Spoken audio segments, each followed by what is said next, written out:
Dios los bendiga, hermanos, Dios los bendiga y los guarde. Es un gusto y privilegio compartir con ustedes la palabra de Dios por estos medios,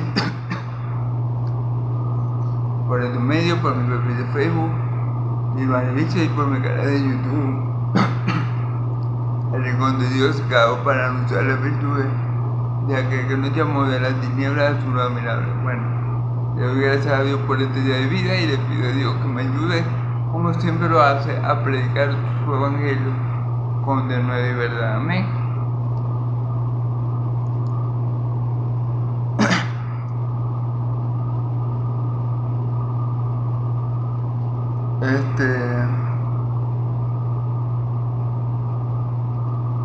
Bueno, vamos a estar hoy, por cuestiones de tiempo, hermano, no voy a hacer el resumen que siempre hago. Vamos a estar en el Evangelio de Lucas, Lucas capítulo 18, versículo del 31 al 43. Vamos a leer primero Lucas 18, del 31 al 34, lo explico y luego lo que falta. Amén. Leemos la palabra en el nombre del Padre, del Hijo y del Espíritu Santo. Tomando Jesús a los 12, le dijo: he aquí, subimos a Jerusalén y se cumplirán todas las cosas escritas por los profetas acerca del Hijo del Hombre. Pues será entregado a los gentiles y será escarnecido, afrentado y escupido, y después que le hayan azotado, le matarán. Mas al tercer día resucitará, gloria a Dios. Pero ellos nada comprendieron de estas cosas, y esta palabra les era encubierta y no entendían lo que les decía. Amén.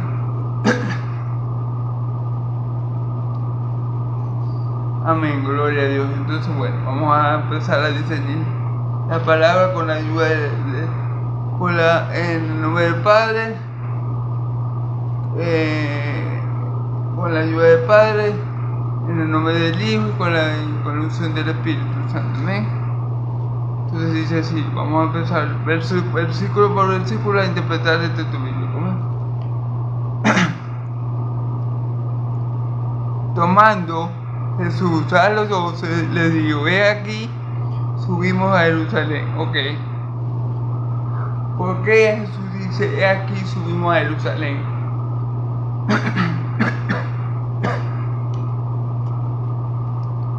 Recuerden, yo creo que les he dicho en otro video, pero siempre es bueno recordarlo, que Jerusalén está colocada por Dios intencionalmente, porque en nuestro Dios no hay casualidades, en un monte alto.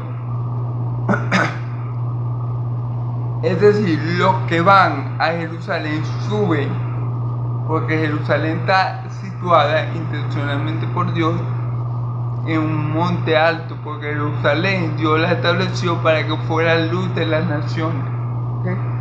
Que ella no haya cumplido ese papel y que por ende Dios haya llamado a la iglesia para ser luz del mundo. Es otra cosa. Perdón. Pero Jerusalén está estratégicamente puesta en ese lugar donde ahora está, para que fuera luz de las naciones. Ese siempre fue el plan de Dios para Jerusalén, para que Jerusalén le diera a conocer la gloria de Él, la gloria de Dios de Israel, la gloria de Dios viviente a las demás naciones, para que Jerusalén fuera lumbrera para las demás naciones. Pero bueno, sabemos que Jerusalén, o mejor dicho, todo Israel, se opuso a Dios una y otra vez cuando Él enviaba a los profetas, y ellos los mataban cuando Él enviaba a los profetas, y ellos los apedreaban cuando ellos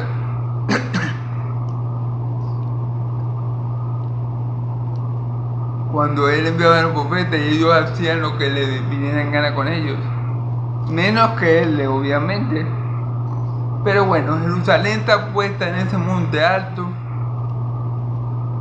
por Dios con ese objetivo, para que fuera luz para las naciones, para que fuera lumbrera en el mundo, ¿ok? pero bueno, sabemos que Jerusalén rechazó eso y bueno, sabemos cómo es el estado espiritual, cómo era de malo el estado espiritual del Israel de aquel entonces, del Israel donde mi Señor Jesús anduvo, inclusive aún ahora muchos no creen en Cristo como su Señor y Salvador. Entonces bueno, tampoco es que haya cambiado mucho ese estado espiritual. Pero bueno, gloria a Dios, porque nadie puede obstruir, obstaculizar o impedir que los propósitos de Dios, eterno de Dios, se cumplan. Si Él quiere que Israel sea luz de las naciones, Él va a hacer que Israel sea luz de las naciones, porque Dios, nuestro Dios, no hay nada que Él quiera hacer que Él no logre. Amén. Entonces ese plan que Dios tiene para Israel se va a cumplir en la eternidad, se va a cumplir cuando Cristo establezca su reino de Jerusalén. Ese plan se va a cumplir y Israel será luz de las naciones. Amén. Entonces bueno, gloria a Dios, porque Él hace como quiere. Amén. No es que Dios haya fracasado en ese plan. Ese plan Dios lo va a culminar como Él lo estableció desde la eternidad. Amén. Entonces bueno, gloria a Dios.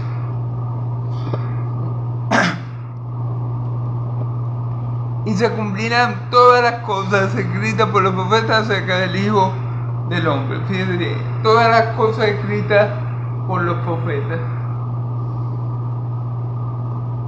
¿Qué cosas? Bueno, hermano, los sufrimientos del Hijo del Hombre. Los sufrimientos. ¿Por qué le dice el Hijo del Hombre? Recordemos que Lucas precisamente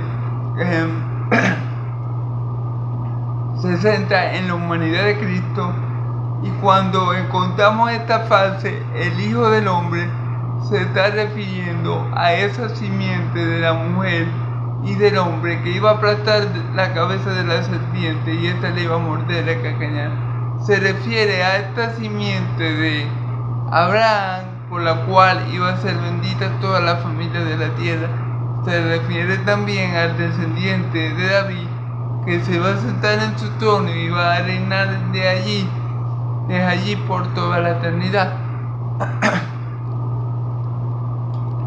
A eso se refiere con la frase el Hijo del Hombre. Ahora, ¿a qué se refiere que se iba a cumplir todo lo que decían las Escrituras y los profetas acerca de él? Vamos a leer otra vez. Escrita por los profetas acerca de él. ¿Quién escribió acerca de Jesús?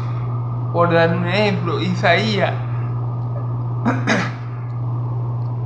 Cuando aquí habla de las cosas escritas por los profetas sobre el Hijo del Hombre, habla específicamente de los sufrimientos, de los padecimientos que Él iba a afrontar. Isaías 53, que describe los sufrimientos, las aflicciones del siervo de Jehová, que dice que padeció por nuestras rebeliones, lo tuvimos por azotado, por herido de Dios. El castigo de nuestra paz fue sobre él, y por su llaga fuimos nosotros sanados. Isaías, 750 años antes de Cristo, si mal no recuerdo, o si no me equivoco en el número, ya había descrito los padecimientos de Cristo. Aún anterior a eso, el rey David, en el Salmo 22, describe con lujos de detalle la crucifixión de nuestro Señor Jesucristo. Entonces ya estos padecimientos que iba a padecer el Mesías, el libertador de Israel y del mundo entero, estaban escritos, los profetas habían hablado de ellos. Lo que pasa es que el pueblo de Israel, en el tiempo de mi Señor Jesús, no contemplaba en su cosmovisión del Mesías ellos no contemplaban a un Mesías sufriente. Todavía los dos apóstoles, los apóstoles de mi Cordero, no contemplaban al Mesías de esa forma. Ellos contemplaban al Mesías, a un Mesías vencedor, pero no a un Mesías sufriente. Ellos contemplaban a un Mesías rey, pero no a un Mesías siervo. Ellos contemplaban a un Mesías hombre, pero no a un Mesías Dios. Entonces, bueno, Dios, por eso hasta el día de hoy muchas personas no creen que Jesucristo fuera el Mesías, porque Jesucristo murió. Por eso muchas personas no creen que Jesucristo fuera este personaje, el Hijo del Hombre, de quien hablan todos los profetas, porque Jesucristo acabó muriendo en una cruz. Porque en la mente israelita no cabía la posibilidad de que Mesías hubiera muerto de la forma que murió mi Señor Jesús. En la cabeza de los israelitas no cabía la posibilidad de que Mesías fracasara su misión. Y bueno, por eso ellos no atribuyen, estoy hablando de los israelitas, claro está, a Jesús que fuera Cristo, porque para aquel que no tiene el Espíritu Santo, escuchen bien, para aquel que no tiene el Espíritu Santo, Cristo fracasó, porque murió en la cruz. Pero para nosotros, que tenemos las alas del Espíritu, Cristo venció en la cruz a Satanás y a los que tenían el dominio, a principados y potestades de maldad. Él lo venció públicamente, exponiéndolos en la cruz. Cristo al tercer día venció la muerte. Pero esto lo pensamos nosotros, que tenemos la alas del Espíritu Santo. Pero para un judío, si Cristo era el Mesías, bueno, Cristo fracasó porque murió. Así pensaba la mente judía de aquel tiempo, muchos judíos que no creyeron en Cristo, y así piensan algunos que dicen ser creyentes y no lo son, que no tienen al Espíritu Santo y que dicen ser espirituales pero no lo son. Los que tenemos el Espíritu Santo sabemos que Cristo en la cruz venció todo lo que tenía que vencer para que nosotros fuéramos salvos, derrocó al que tenía el imperio de la muerte por medio de la muerte, esto es el diablo. Cristo en la cruz tuvo la victoria más aplastante, más definitiva y más extraordinaria que ningún hombre haya conseguido jamás. Amén. Pero como les digo, para la mente judía esto era algo inaceptable, que el Mesías muriera. Amén. Sin embargo, muchos profetas profetizaron los sufrimientos del Mesías. En los salmos y en los profetas podemos encontrar una y otra vez sobre los padecimientos del Mesías, amén, del Hijo del Hombre, amén.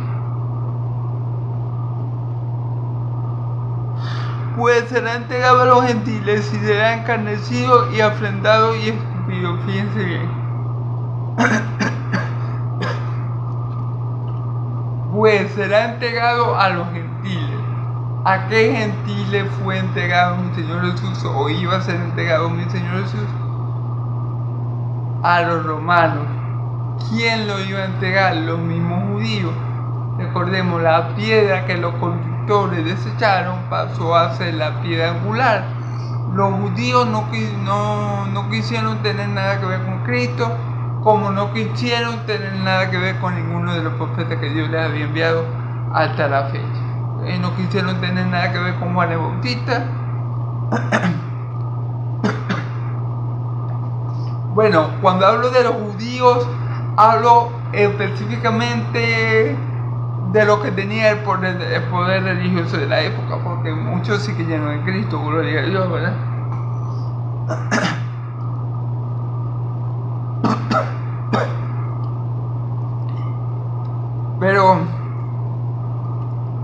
Pero fíjense bien, Dice la escritura, pues será entregado a los gentiles. ¿Por quién? Por los mismos judíos, por los fariseos, hijos del diablo. Mi Señor Jesús se les enfrentó y les dijo, no, ustedes están equivocados, ustedes no son ni hijos de Abraham ni seguidores de Moisés. Ustedes son hijos de su padre el diablo, porque las obras de su padre quería hacer. Era decidido mentiroso y asesino desde el principio. Amén. Para ofrecer un poco el texto.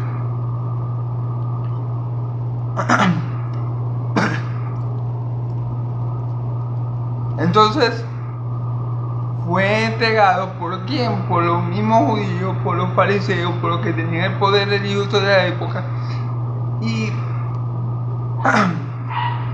aquí tenemos que ver las dos razones de por qué fue entregado. Fue entregado por los hijos del diablo, claro está, por los fariseos. Los fariseos le tenían envidia y le tenían mucho miedo, porque mi Señor Jesús movía a muchas personas, convencía a mucha gente, y ellos le tenían miedo. Jesucristo era un peligro para su vida de lujo. Jesucristo amenazaba con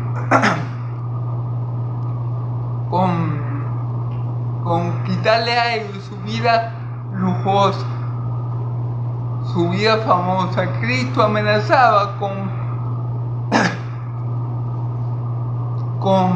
quitarles a ellos su estatus de importancia que tenían. Cristo era una persona peligrosa para ellos. ¿Por qué? Porque Cristo movía masas, porque a Cristo muchos le creían, y porque Cristo una y otra vez combatió su mentira y expuso su pecado, y eso no le caía bien a ellos. Cristo era una persona muy peligrosa para ellos,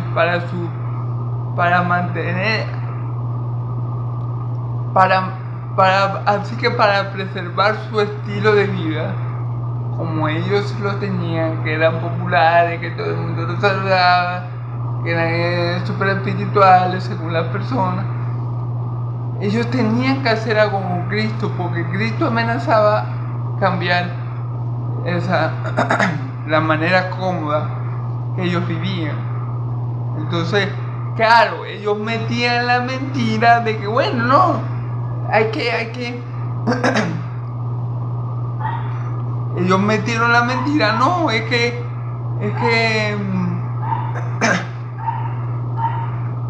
si no lo matamos y hay una revuelta y hay una revolución, pueden destruir el templo. Pero mentira, eso no era lo que a ellos les preocupaba. A ellos les preocupaba, como yo les digo, que por lo que hacía Cristo, por lo que decía Cristo, el poder religioso cambiara y ellos perdieran su cómoda vida. Eso era lo que a ellos les importaba. A ellos les importaban como la mayoría de los políticos religiosos, mantener su estatus. Eso es lo que les importaba. Cristo era una persona muy amenazante para ellos por ese sentido.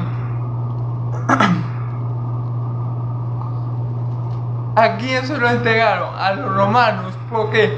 Porque ahí entra la voluntad divina. Vimos la razón por la que los judíos lo rechazaron. Primeramente, no creían en Dios, no conocían a Dios. Y segundo, por lo que le acabo de decir, Cristo amenazaba su estilo de vida ostentoso. Para ellos Cristo era alguien sumamente peligroso. Era alguien que ellos tenían que callar sí o sí, porque su estilo de vida ostentoso estaba en peligro. Pero también podemos ver aquí la voluntad de Dios, que era que Él fuera entregado. Por esto me han hablado judíos, por los hijos del diablo, a los romanos. ¿Por qué? Porque los romanos eran los únicos que practicaban la muerte de cruz, que era la muerte que nuestro Dios quería que sus hijos padecieran para que Él se volviera maldición por nosotros, para que Él pudiera cargar nuestra maldición y hacernos a nosotros bendición. Amén. Cristo no podía morir, como yo le he dicho muchas veces, Cristo no podía morir lapidado, Cristo no podía morir quemado, Cristo no podía morir despeñado, Cristo no podía morir infartado, Cristo tenía que morir crucificado. Cristo tenía que morir hecho maldición. Por eso Jesús dice, así como la serpiente fue levantada en el desierto. ¿Y por qué escoge mi Señor Jesús a la serpiente? Porque la serpiente es el único lugar, es el único animal maldito por Dios, ¿verdad? Entonces Cristo está diciendo, cuando el Hijo del Hombre se levantado, es como si Cristo dijera, cuando el Hijo del Hombre se ha levantado y hecho maldición, todo el que lo mira a Él, el que crea en Él y en su sacrificio, va a recibir vida eterna, va a recibir la sanidad de su pecado, así como los que vieron a la serpiente en el desierto fueron sanados de la picadura de estas, así mismo iba a ser Cristo. Pero Cristo tenía que ser hecho maldición para que nosotros fuéramos hechos justicia de Dios en él. Amén. Entonces, por eso era el plan divino era que Cristo fuera crucificado por romanos. Amén. Incluso Dios sabía que los mismos israelitas eran los que le iban a entregar. Todo era parte del plan perfecto de Dios para salvarnos a ti y a mí de nuestro pecado y de la condenación que merecen los tales. Amén.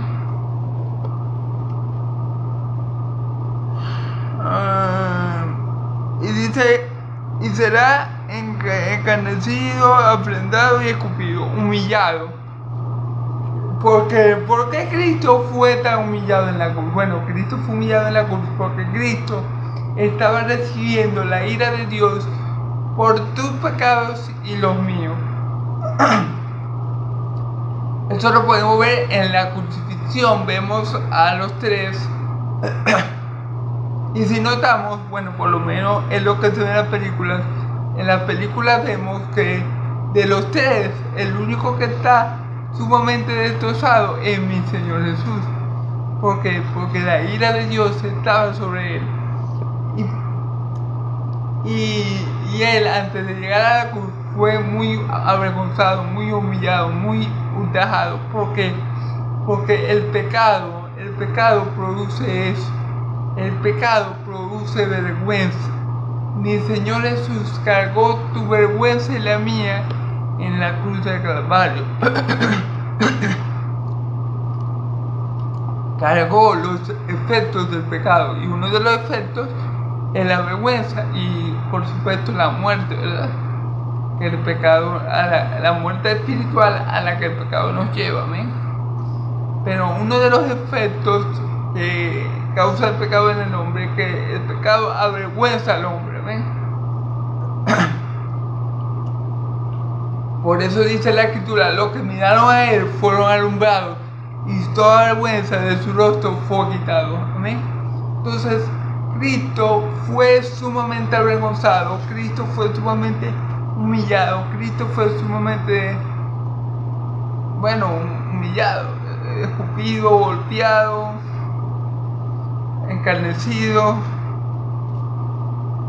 porque él cargó nuestros pecados, porque la ira de Dios estaba sobre él y por ende él cargó también nuestra vergüenza. Amén. Para que nosotros no fuéramos avergonzados. Amén. Gloria a Dios. Pero ellos nada comprendieron de estas cosas y estas palabras les eran encubiertas y no entendían lo que decía. Claro,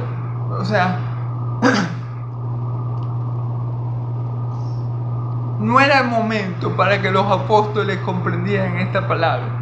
Y como yo les comenté hace un momento, al judío de la época le era imposible de entender que el Mesías tuviera que padecer todo. En la cabeza de Pedro, por ejemplo, o de Juan o de Mateo, eso no cabía, no lo daban por verdad. Es decir, ellos no se imaginaban nunca a un Mesías sufriente. Ellos no se lo imaginaban. Y aquí dice que les era encubierto. Posiblemente por quién le era encubierto, por Dios. O sea, Dios no le permitió allí a ellos entender esa palabra, porque no era el tiempo. Pero iba a haber un tiempo que ellos iban a entender todas las cosas que mi Señor Jesús les explicaba. Les enseñaba cuál era el tiempo. El tiempo era la venida del Espíritu Santo a sus vidas. Eso es una canción de dice: todavía tengo mucho que decirle, pero ahorita no lo podéis comprender, no lo podéis asimilar. Pero cuando venga sobre vosotros el Espíritu Santo, Él los guiará a toda verdad. Entonces ellos no estaban aptos para comprender ciertas cosas, porque había que discernirlas espiritualmente, y al no tener la moral del Espíritu, le era imposible. Le era imposible, porque ellos veían las cosas como un judío de aquella época. Y bueno, las cosas que Jesús les enseñó, ellos las pudieron asimilar, las pudieron comprender, pero habían cosas que ellos, en el estado que estaban en esos momentos, sin la unción del Espíritu Santo, no la iban a poder captar, asimilar, comprender, ¿verdad? Bueno, esta es una de las veces que Jesús anuncia su muerte. No sé si es la segunda o la tercera vez. Esta es una de las veces que Jesús anuncia su muerte. Jesús anuncia su muerte 3 veces. Y aún así, como en esta vez ninguna de las otras 2 veces, los apóstoles entienden. ¿Por qué? Porque no era el tiempo estipulado por Dios para que ellos entendieran lo que Jesús les estaba diciendo. Cuando viniera sobre ellos el Espíritu Santo, cuando vieran a Jesús resucitado, entonces ellos iban a entender. Pero en ese momento le era imposible. Amén. Porque primeramente no era la voluntad de Dios, y porque tampoco ellos estaban capacitados para entender ciertas cosas que mi Señor Jesús les había enseñado. Amén. Bueno, vamos a estar entonces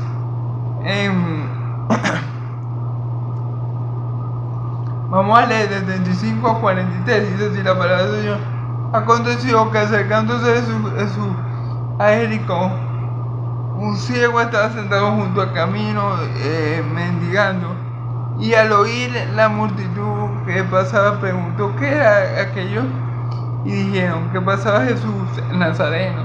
Entonces dio voces diciendo: Jesús, Hijo de David, ten misericordia de mí. Y los que iban delante le reprendían para que se callase, pero él clamaba mucho más: Hijo de David, ten misericordia de mí. Jesús entonces, descendiéndose, mandó a traerle a su presencia, y cuando llegó le preguntó, diciendo: ¿qué quieres que te haga? Y él dijo: Señor, que reciba la vida. Jesús le dijo: recíbela, tu fe te ha salvado. Y luego vio y le seguía glorificando a Dios. Y todo el pueblo, cuando vio aquello, dio alabanza a Dios. Amén, gloria a Dios. Bueno, gloria a Dios. Vamos a ver este ostentoso milagro, este maravilloso milagro. Amén. Aconteció que acercándose Jesús a Jericó, un ciego estaba sentado junto al camino mendigando. Jesús iba ya con la mirada puesta. De hecho, si no me equivoco,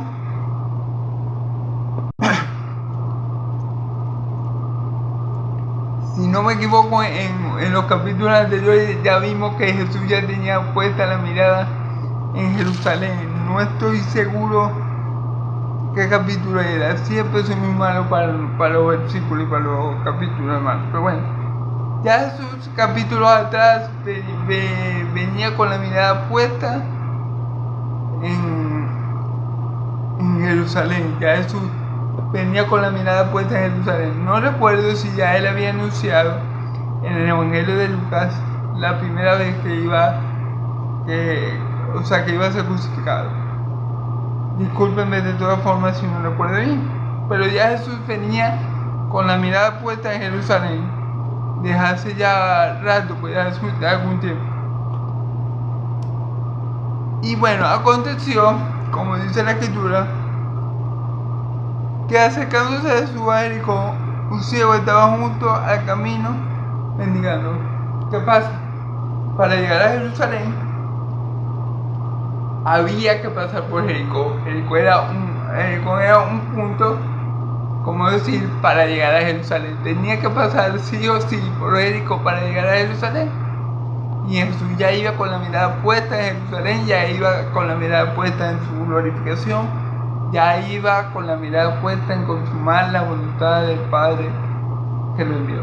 Ya Jesús sabía que al llegar a Jerusalén, de allí en adelante los eventos se iban a encadenar de tal manera que él iba a acabar en la cruz y por ende glorificado para gloria de Dios Padre. Amén.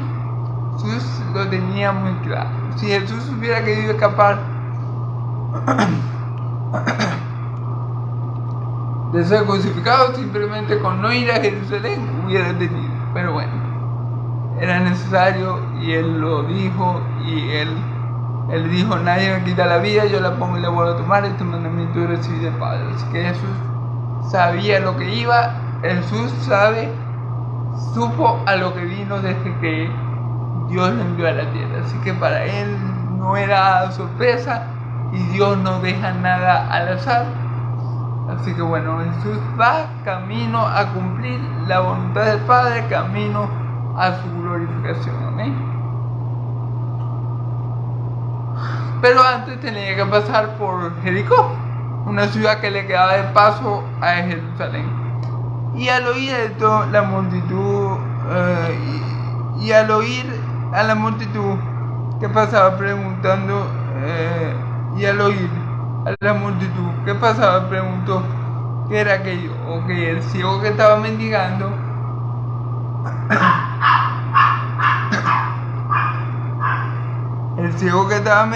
¿verdad? En Jericó, escuchó el bullicio, escuchó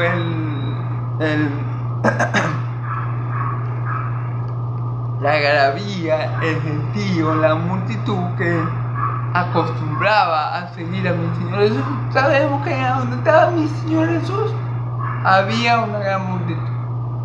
Claro, eso no indica que todos ellos querían, sino que como Jesús tenía ya fama de que hacía milagros, muchos tal vez lo seguían por razones equivocadas. Pero en fin, siempre había una multitud encima de él. Y bueno, esta multitud, con su bulla, con su algarabía, hizo que el mendigo, que este ciego mendigo de Jericó se diera cuenta que que algo estaba pasando en Jericó, que la ciudad estaba con mucha bulla. O sea, el ciego notó que algo anormal pasaba en ese día, que algo especial estaba pasando ese día, porque había mucho bullicio, mucha gente, mucho ruido.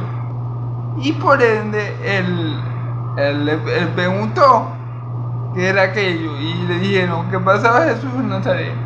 Entonces dio voces diciendo: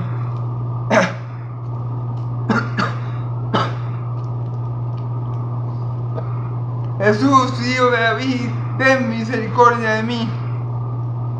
Fíjense, de una vez a lo que supo que Jesús en Nazaret pasaba, de una vez comenzó a clamar: Jesús, hijo de David, ten misericordia de mí. Gloria a Dios, hermanos, porque este ciego, porque este hombre que no veía nada físicamente, y que quizás cuánto tiempo tenía en esa condición, espiritualmente no estaba nada ciego, porque llamó a mi Señor Jesús, Hijo de David. Jesús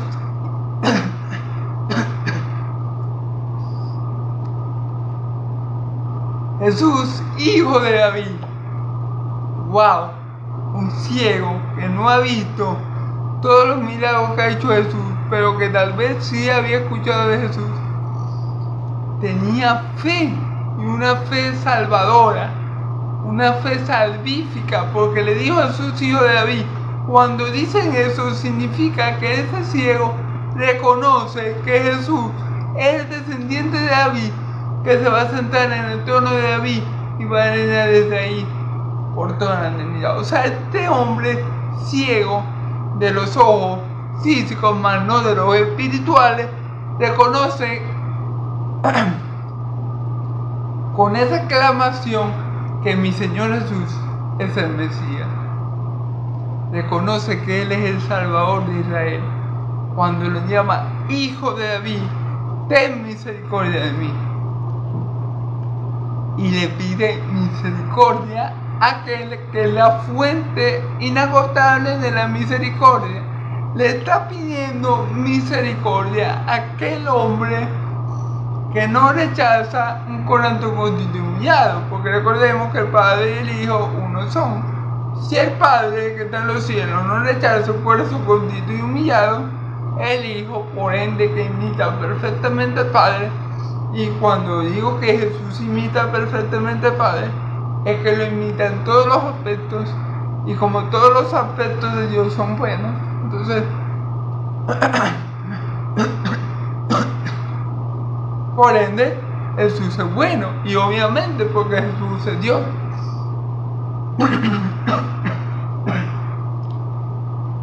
Ahora vemos la fe de este ciego físico, pero vemos que sus ojos espirituales están bien abiertos, y él tiene fe, y él ve a Jesús espiritualmente hablando como el Mesías que había de venir, como el Hijo de David. O sea, la fe de este ciego es una fe salvadora. ¿Por qué?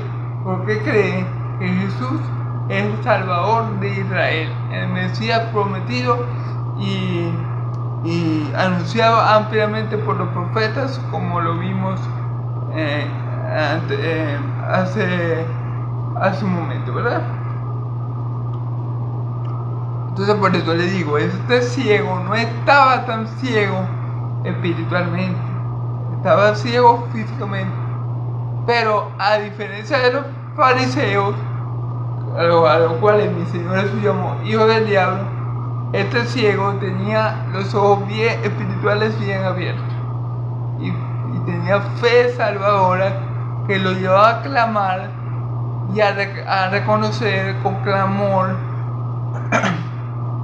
a Jesús como su Salvador. Amén. Y le dice, ten misericordia de mí.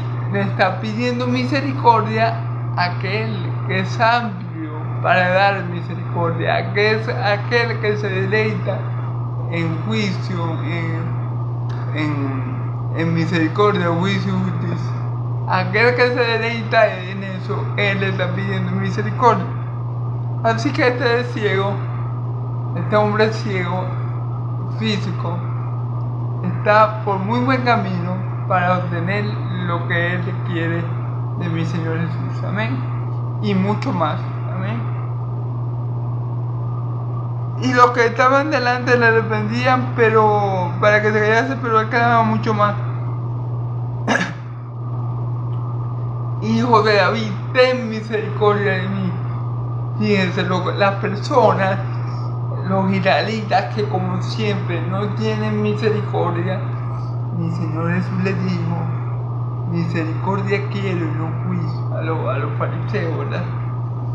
Porque el pueblo de Israel era un pueblo que, bueno, los fariseos digamos que tenían cierto conocimiento de la Escritura y todo eso,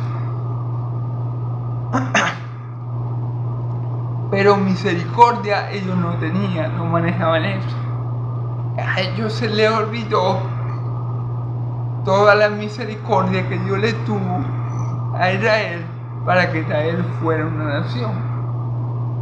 A ellos se les olvida, porque que nosotros tengamos una nación llamada Israel ahorita es por la promesa que Dios le hizo a Abraham, es porque Él ha tenido misericordia de ellos por el pacto que le hizo con su siervo Abraham, no porque Israel sea la mejor de las naciones. Déjenme decir.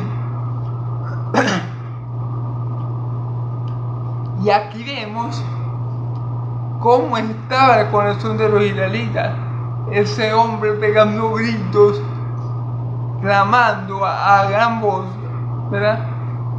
Y ellos no eran movidos a misericordia, no fueron incapaces de decirle, sí amigo, ven, nosotros maestro, espera que este hombre quiere que lo sane. Nada, no, cállate, deja de gritar. Tienes a tu tío, al maestro. No tenían misericordia. Pero la fe de este hombre era una fe que estaba dirigida a la persona correcta, que es Cristo Jesús primeramente, y era una fe perseverante. Y la fe que alcanza el milagro es precisamente este tipo de fe. La fe salvadora o la fe que alcanza el milagro es la fe que está puesta en Cristo como su único salvador. Y la fe que alcanza el milagro es una fe perseverante, es una fe que no ve al problema, sino que ve al Salvador, sino que ve al Redentor, sino que ve al que le va a solucionar el problema. Ese tipo de fe es la que consigue el milagro, es la que consigue que la mano poderosa de Dios obre a su favor. Una fe fundamentada única y exclusivamente en Cristo, una fe que no desmaya, que no es removida por ningún obstáculo, una fe que persevera hasta el fin. Amén. Y este hombre, a pesar de las reprensiones de esa gente que no tenía misericordia, siguió gritando, Jesús, hijo de David, ten misericordia de mí. Fe perseverante, la fe que confía, esa es la fe que alcanza. Amén. Entonces vamos a ver. Dice versículo 40, Jesús entonces deteniéndose mandó a traerlo a su presencia, y cuando llegó le preguntó diciendo, ¿qué quieres que te haga? Y él dijo, Señor, que reciba la vista. Fíjense bien, Jesús, que sí es amplio en perdonar y en dar misericordia, porque lo dijo, misericordia quiero y no juicio. Tenemos este ejemplo, tenemos el ejemplo del hombre que estaba en el estanque de Bethesda. Bueno, no recuerdo cómo se llama el estanque, donde la gente se esperaba que el ángel tocara el agua para luego arrojarse ellos y quedar sanado de cualquier enfermedad. Se recuerda que ahí había un paralítico que no podía entrar en el agua. ¿Y quién tuvo misericordia de él? Cristo, de este ciego. Cristo tuvo misericordia. La gente que estaba alrededor de Cristo no quería que el ciego llegara a Cristo. Vete, deja de gritar, tienes sordo al maestro, el maestro no te hace caso, vete. Pero él no se dejó llevar por eso y siguió perseverando en la oración y en el clamor y en la súplica que había levantado, confiando y creyendo fielmente en su corazón que el Señor Jesús podía sanarlo de esa enfermedad que tal vez lo agobiaba y lo afligía desde hace muchos años. Amén.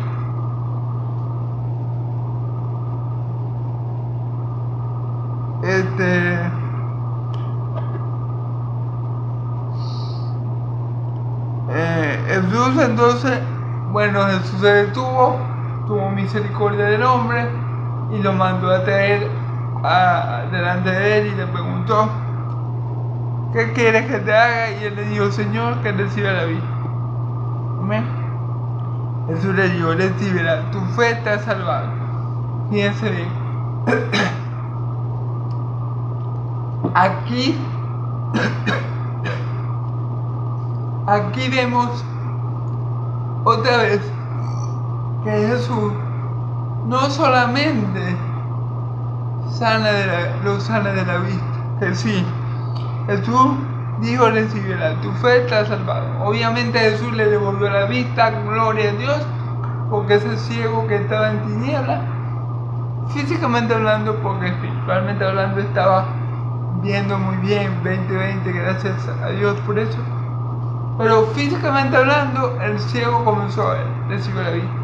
Pero más importante que eso, y es ahí donde tenemos que apreciar que Jesús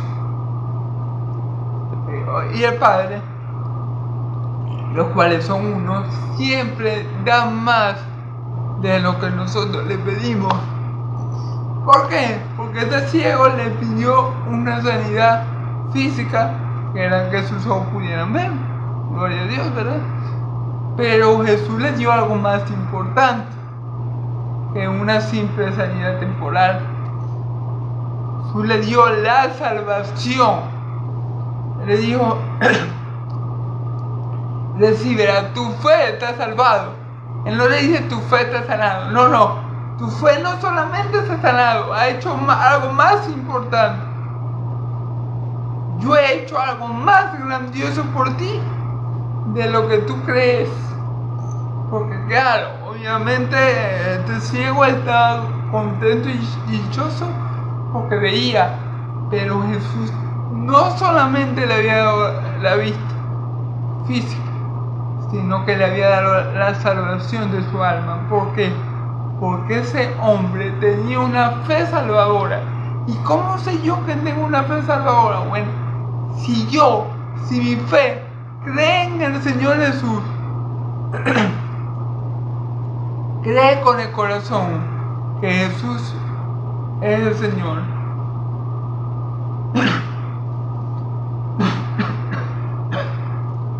perdón, hermano. Si mi fe me lleva a confiar única y exclusivamente en la obra de Cristo, si mi fe me lleva a confiar única y exclusivamente en Cristo como el Hijo de Dios, para mi salvación, esa fe es salvadora, esa fe es salvífica, esa fe ha producido en mi salvación. Amén. ¿Cómo puedo saber si mi fe es salvífica? Si mi fe verdaderamente me ha salvado. Bueno, si el único objeto de mi fe para salvación es Cristo Jesús, entonces yo soy salvo. Si yo solamente confío en Cristo para mi salvación, para mi vida eterna, para estar en comunión con Dios, yo soy salvo. Si yo reconozco que Cristo es el Hijo de Dios viviente, yo soy salvo. Si yo lo confieso con mi boca y lo creo en mi corazón, como dice la Escritura, yo soy salvo, para parecerme un poco de texto. Porque si con el corazón creyere que Dios lo levantó de los muertos y con la boca lo confesaremos, para salvación seremos salvos. Amén. Eso demuestra que la fe de este ciego, de este hombre que era ciego, era una fe salvadora. Era una fe salvadora, por eso decía: Jesús, Hijo de David, ten misericordia de mí. Claro, era una fe salvadora, está reconociendo que Jesús es el Mesías, el Salvador del pueblo de Israel. Entonces era una fe salvífica, porque esa fe lo lleva a confiar por completo en la obra de Cristo Jesús, en el poder de Cristo Jesús, en la misión de Cristo Jesús. Amén. En la persona de Cristo Jesús. Amén. Para salvación y vida eterna. Y más allá de que sí, el ciego vio, gloria a Dios, el milagro más poderoso que Cristo hizo aquí fue que salvó a ese ciego. Ese ciego era descendiente de Abraham. Ese ciego era una oveja perdida de la casa de Israel y ya ha sido encontrada. Amén. Por último dice, y luego vio y le seguía glorificando a Dios. Todo el pueblo, cuando vio aquello, dio alabanza de Dios. Fíjense bien. El ciego comenzó a ver y seguía a Jesús glorificando a Dios. Alabado sea el Señor, ¿verdad? Porque yo lo he dicho muchas veces. Un milagro tiene como objetivo que Dios reciba la gloria. Ese fue uno de los errores que cometió Moisés cuando le pegó 2 veces a la roca, que no glorificó ni santificó el nombre de su Dios. Por eso Dios lo castiga y lo deja fuera de la ciudad prometida, ¿verdad?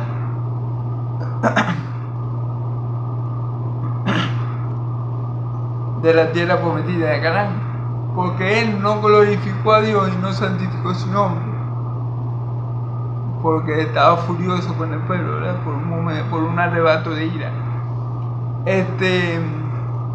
Y aquí vemos cómo este hombre hace lo correcto.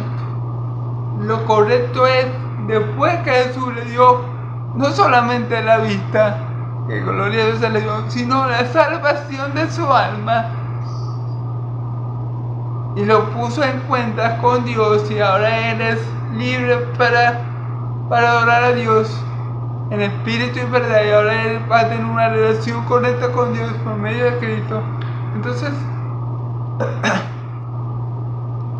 él glorifica a Dios por el milagro poderoso que ha hecho en él por medio de Cristo Jesús. Le seguía a Cristo y glorificaba a Dios, y la gente que estaba allí también glorificaba a Dios. Gloria a Dios, porque ese es el objetivo de un milagro. Si un milagro no te lleva a glorificar a Dios y no te lleva a creer en Jesús, ese milagro para ti no tuvo ningún sentido. Pongo el ejemplo de los leprosos, de los 10 leprosos que vimos hace poco, ¿verdad? Solamente uno de los leprosos se devolvió. Los demás no glorificaron a Dios, no le dieron gracias. Ese milagro para ellos fue una pérdida de tiempo. O sea, no una pérdida de tiempo, obviamente, porque no una pérdida de tiempo, pero allí el único leproso que alcanzó la salvación fue el que se volvió. Tu fe te ha salvado, dice en el versículo 19 del capítulo 17. Entonces, si yo soy discapacitado, yo no camino normalmente, hermano, para ponerte ejemplo. Si yo vengo, y supongamos que yo no creo en Cristo, supongamos, yo vengo y voy a una iglesia y soy sanado por el Señor y comienzo a caminar perfectamente bien. Pero yo no creo en Cristo para salvación, pero yo solamente fui sanado físicamente. Ese milagro no es nada. O sea, ese milagro, aunque muy sorprendente, aunque muy extraordinario, gloria a Dios, igual, porque igual me voy a enfermar, igual me voy a morir, y si no tengo a Cristo en el corazón, igual me voy para el infierno. Así Dios me ha hecho el milagro. Lo que le quiero decir es que más importante que el milagro en sí es la salvación del alma, tanto del leproso que se devolvió a darle gracias a Jesús, como este hombre ciego que fue salvo y glorificaba a Dios. Hermanos, si ustedes cuando reciben un milagro de parte del Señor no glorifica a Dios, si no cree en Cristo, ese milagro no vale nada para usted. Ese milagro solamente le va a generar a usted una sanidad temporal, un beneficio temporal, que tarde o temprano se va a deteriorar y usted va a quedar igual. Entonces aquí el milagro más poderoso, al igual que en el caso del leproso que se volvió y le dio gracias a mi Señor Jesús y glorificó a Dios, es precisamente la salvación del alma, tanto del leproso como del que era ciego. Es que el que era ciego glorificó a Dios y lo que lo veía lo glorificaba. También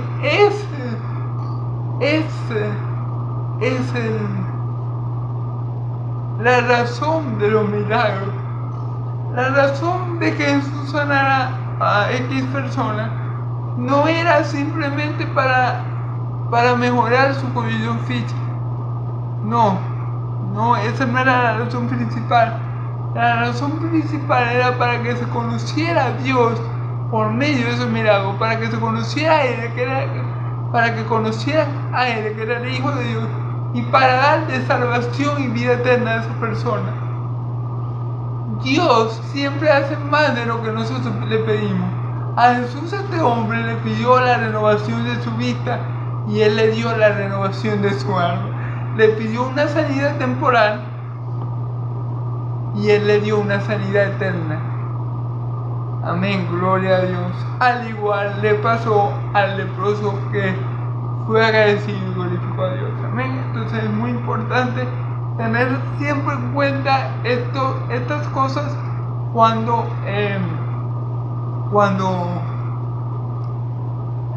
veamos o leamos algún milagro que Cristo haya hecho. Amén. No perder de vista que lo importante no es la sanidad física, sino la salvación del alma de la persona. Amén. Si una persona recibe un milagro, pero no recibe la salvación de su alma, que es el milagro más impresionante y el más necesario, entonces esa persona lo que ha recibido es algo temporal que va a perder con el paso del tiempo o por el que oye causa. Amén. Bueno, Dios me los bendiga mucho. Yahvé me los bendiga y los guarde. Yahvé haga resplandecer su rostro sobre ustedes. Yahvé alce su rostro sobre ustedes y le dé paz. Que la paz del Dios de Israel y la gracia de mi Señor Jesucristo sea sobre todo su pueblo santo, y el pueblo de Dios dice amén y amén. Gloria a Dios, hermano. Hasta mañana, si Dios quiere lo permite, para continuar dándole gloria a Dios y enseñando su palabra. En el nombre de Jesús. Amén y amén.